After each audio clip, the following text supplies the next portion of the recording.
Cukup kita baca salawat sebagaimana yang beliau sallallahu alaihi wasallam ajarkan kepada kita tanpa tambahan sayyidina.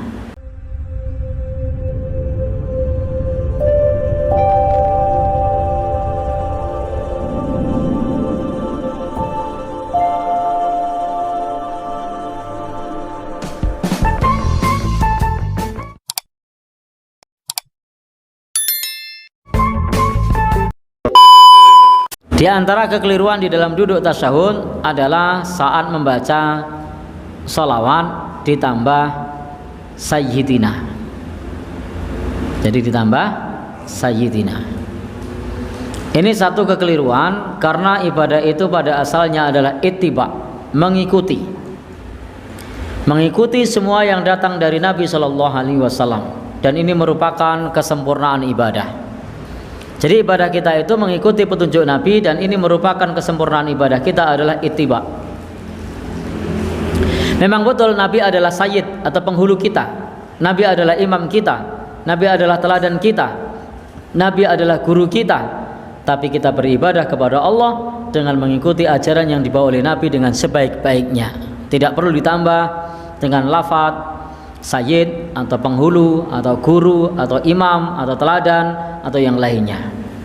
Cukup kita baca salawat sebagaimana yang beliau sallallahu alaihi wasallam ajarkan kepada kita tanpa tambahan sayyidina.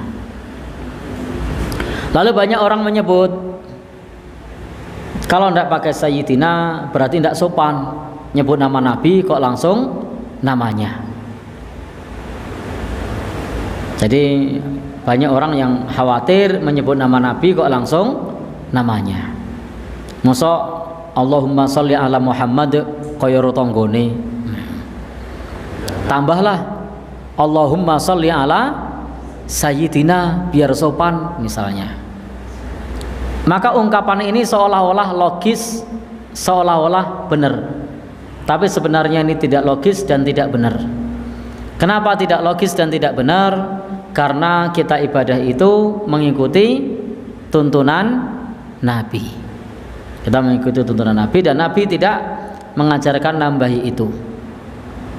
Memang betul kata mereka, tidak itu tuntunan Nabi begitu. Tapi kan dalil itu selain dalil nakli ada dalil akli, pakai akal. Pakai dong akalmu. Sama Pak D-nya saja tidak berani nyebut namanya. Sama Pak Guru aja tidak berani nyebut namanya. Masa ini sama Nabi langsung sebut namanya? Berarti tidak sopan. Ungkapan ini juga tidak konsisten, karena ketika mengucap dua kalimat syahadat juga nyebut nama Nabi, tapi tidak ditambah sayyidina. Monggo kita mengucap syahadat, apakah syahadatnya asyhadu alla ilaha illallah wa asyhadu anna sayyidana begitu? Tidak. Berarti ucapan tadi tidak konsisten, katanya tidak sopan kalau tidak pakai sayyidina. Lah kok syahadatnya tidak pakai? Padahal syahadat itu adalah rukun Islam yang paling agung, yang pertama. Jadi adalah rukun Islam yang paling agung, yang paling pertama, yang paling utama, malah dilanggar. Berarti tidak konsisten. Kalau konsisten mestinya syahadat juga pakai sayyidina. Lalu mereka bilang, oh untuk syahadat enggak, kalau untuk yang lain enggak apa-apa. Baik, berarti kalau adzan pakai sayyidina juga. Nah, pas adzan juga ternyata mereka yang mengatakan tidak sopan juga tidak pakai sayyidina. Lebih tidak sopan lagi mestinya pakai pengeras suara, langsung sebut namanya. Nyatanya mereka pakai pengeras suara, sebut namanya, tidak pakai sayyidina. Andai pakai logika yang sama, berarti sama dengan manggil Pak D-nya pakai pengeras suara tanpa kata Pak D. Ya ini logika. Artinya ibadah itu dengan dalil. Contohnya seperti apa kita ikuti. Karena kalau kita main logika ya mudah dibantah pakai logika.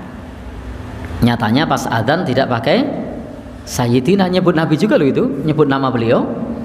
Pas syahadat nyebut nama beliau, tapi kenapa tidak pakai sayyidina? Dan dalam salawat Allahumma sholli ala Muhammad, dalam hadis Nabi juga tidak pakai sayyidina. Jadi memang tidak perlu pakai sayyidina. Loh kok dalam tuntunan sholat pakai sayyidina? Yang dalam tuntunan sholat pakai sayyidina itu bukan dari hadis Nabi, itu tambahan dari penulis bukunya. Ini tambahan dari penulis bukunya.